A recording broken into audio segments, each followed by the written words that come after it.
On Thursday, March 22nd, a group of panelists and students met in the African American Hall of Fame to discuss the Trayvon Martin situation in Sanford, Florida.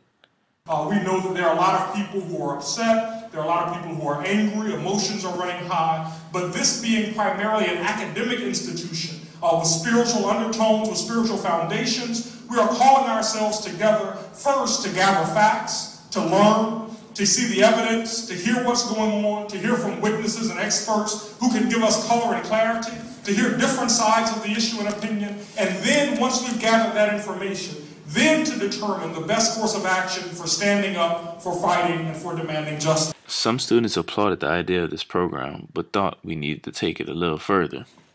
My takeaway from the event, I do applaud the two people that put this together were Stephen Green and Ricky Pulley Jr., and I think it was they ought to be lauded for their attempts to shape the conversation around Trayvon and get young people interested. But the problem is the solutions, right? So people get educated, but no one knows what it is we're going to actually do. One of the panelists said that he wants us to prevent another Troy Davis. A march ain't going to do nothing.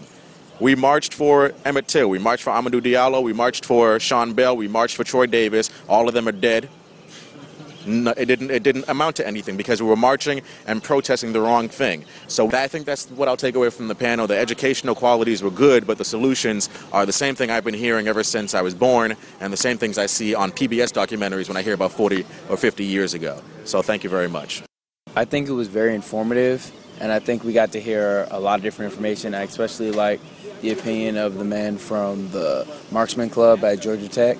But I think where it kind of fell apart was the last speaker, I forget his name, but the Reverend kind of went into the path of talking about himself instead of talking about the problem.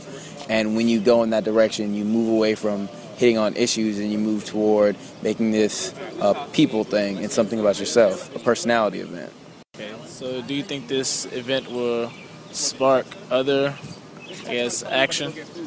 Yes, I do, because we had some very motivated people in the group who are going to be working effectively. And I think more importantly, there's an organization called ICANN, which is the Intercollegiate Activity Network, and that organization is definitely going to be moving forward and take some of the energy from this, mixed with energy from the failures you saw in the Troy Davis case, and use that to actually make a difference.